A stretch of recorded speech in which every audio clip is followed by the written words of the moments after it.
নমস্কার বন্ধুরা, আমি রিমা। আহারে বিহারে চ্যানেলে সকলকে জানাই স্বাগত। আজ আমি তোমাদেরকে অনুষ্ঠান বাড়ির স্বাদের ইঁচড় চিংড়ি রেসিপি করে দেখাবো। চলো দেখে নেওয়া যাক।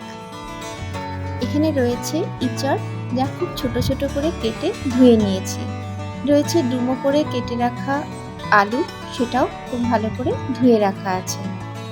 রয়েছে এখানে চিংড়ি মাছ, যা খুব ভালো করে পরিষ্কার করে ধুয়ে নেওয়া আছে। এর মধ্যে দিয়ে দিচ্ছি সামান্য নুন, হলুদ আর কাশ্মীরি লঙ্কার গুঁড়ো। খুব ভালো করে একসাথে মাছটা মেখে কিছুক্ষণ রেখে দেব। এবার একটা বাটিতে নিয়ে নিচ্ছি 1 চা চামচ করে হলুদ গুঁড়ো, ধনে গুঁড়ো, কাশ্মীরি লঙ্কার গুঁড়ো, জিরে গুঁড়ো, লাল লঙ্কার গুঁড়ো। দিয়ে দিচ্ছি সামান্য জল। জল দিয়ে সমস্ত মশলা ভালো করে একটা পেস্ট বানিয়ে নিচ্ছি। আরও একটু জল দিলাম, না হলে ড্রাই হয়ে যাবে। ভালো করে মিশিয়ে একটা পেস্ট বানিয়ে নিলাম। মিক্সির বাটি নিয়ে নিয়েছি।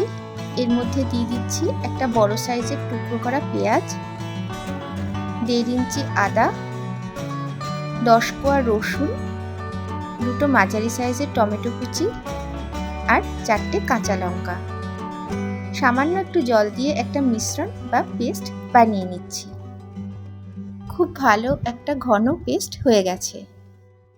গ্যাসে কড়াই বসিয়ে দিয়েছি। দিয়ে দিলাম সর্ষের তেল। এই তেলেই আলু, ইঁচড় আর চিংড়ি মাছ আলাদা আলাদাভাবে আমি ভেজে নেব। তেল গরম হয়ে গেছে, দিয়ে দিলাম আলু।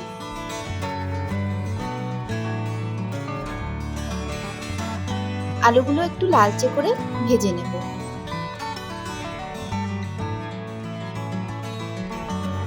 লালচে ভাব চলে এসেছে, আলুগুলো তুলে নিচ্ছি।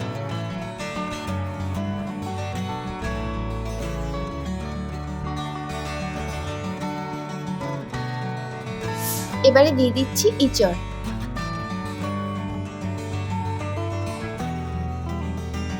ইঁচড়ও কিছুক্ষণ আমি নেড়ে চেড়ে ভেজে নেব।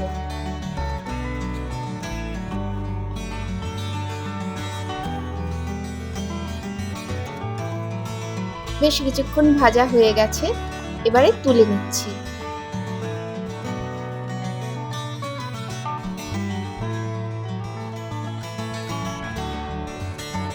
আলু আর ইঁচড় এক জায়গাতেই ভেজে তুলে রেখেছি।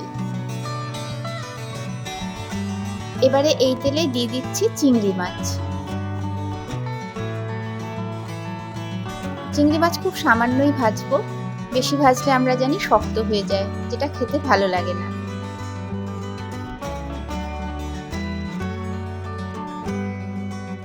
ভাজা হয়ে গেছে, তুলে নিচ্ছি। আর এই তেল সমেতই আমি তুলছি, এটাই রান্নায় দেব, ভীষণ ভালো স্বাদ আসে।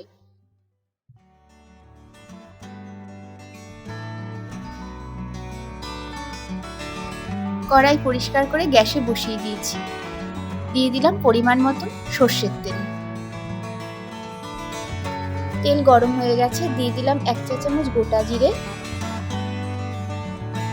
2টো তেজপাতা, দারচিনি আর 2-4টে ছোট এলাচ, যা ফাটিয়ে দিয়ে দিচ্ছি।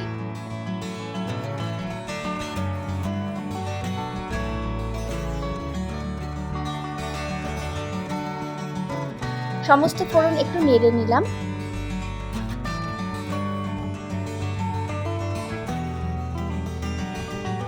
দিয়ে দিলাম একটা বড় সাইজের পেঁয়াজ কুচি।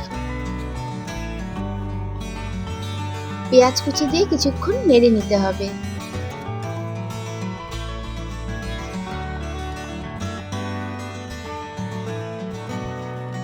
কিছুক্ষণ নাড়ার পর দিয়ে দিচ্ছি মিক্সিতে পেস্ট করা মশলার মিশ্রণ। পেঁয়াজের কাঁচা গন্ধ না যাওয়া অবধি খুব ভালো করে সবটা কিছুক্ষণ কষিয়ে নিচ্ছি।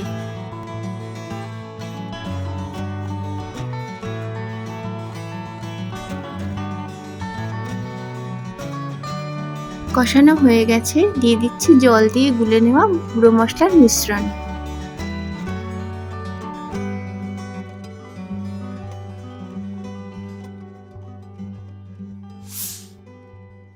সমস্ত মশলা একসাথে কিছুক্ষণ কষিয়ে নিচ্ছি।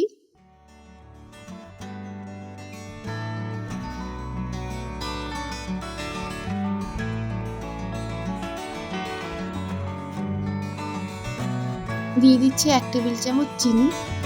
চিনি দিয়ে আরো কিছুক্ষণ কষিয়ে নিতে হবে।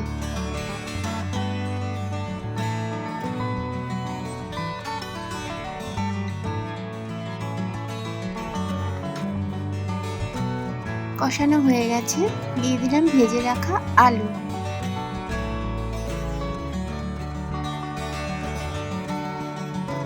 আলুর সাথে সমস্ত মশলা খুব ভালোভাবে নেড়ে মিশিয়ে নিতে হবে।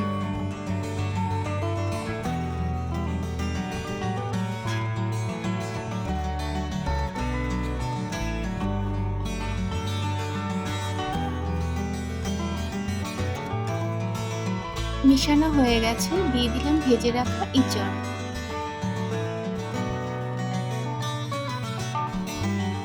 ইঁচড় দিয়ে সবকিছু একসাথে কিছুক্ষণ কষিয়ে নিতে হবে।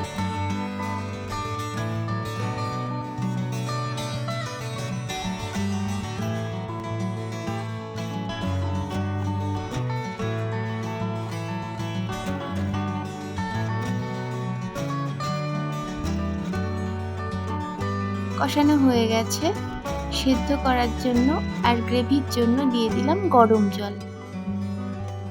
রান্নায় অলওয়েজ গরম জল দেওয়ার চেষ্টা করো। টেম্পারেচার সমান থাকলে রান্নার স্বাদ যেমন ভালো হয়, তেমনি রান্না সহজে নষ্টও হয় না।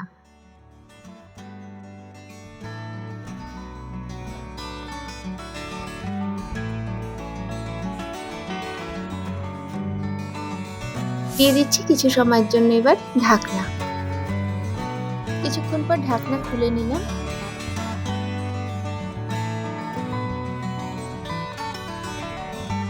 আরো একটু নেড়ে নিচ্ছি। আলু সুন্দর সেদ্ধ হয়ে গেছে, ইঁচড়ও সেদ্ধ হয়ে গেছে।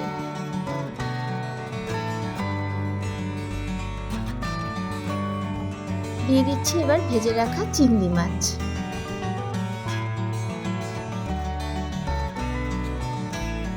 চিংড়ি মাছ দিয়ে ভালো করে নেড়ে মিশিয়ে নিতে হবে।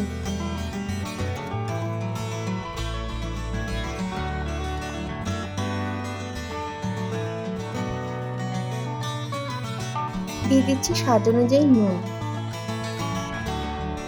আর দিচ্ছি 1 টেবিল চামচ ঘি। খুব ভালো করে একসাথে নেড়ে সবটা মিশিয়ে নিতে হবে।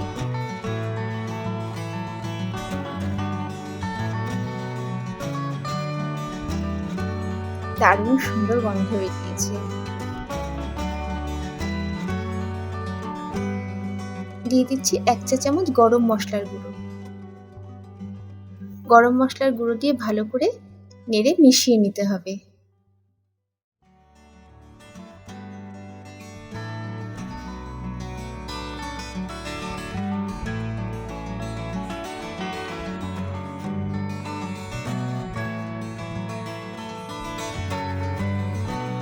মেশানো হয়ে গেছে, গ্যাস বন্ধ করলাম। আর কিছু সময়ের জন্য আবার ঢেকে দিলাম। কিছুক্ষণ পর ঢাকনা খুলে নিয়ে আরো একটু নেড়ে নিলাম।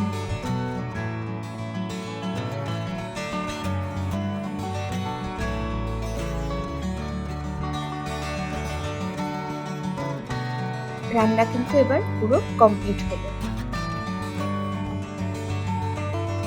একটি পাত্রে সার্ভ করে নিয়েছি, উপরে দিয়ে দিচ্ছি একটা কাঁচা লঙ্কা। ব্যাস হয়ে গেল আমার আজকের রেসিপি, অনুষ্ঠান বাড়ির স্বাদে ইঁচড় চিংড়ি। আমার আজকের রেসিপি কেমন লাগলো কমেন্ট বক্সে একটু জানিও। যদি ভালো লেগে থাকে চ্যানেলটি সাবস্ক্রাইব, লাইক ও শেয়ার করে একটু পাশে থেকো। আমার আজকের ভিডিও এখানেই শেষ করলাম। সবাই খুব সাবধানে থেকো, ভালো থেকো। নমস্কার।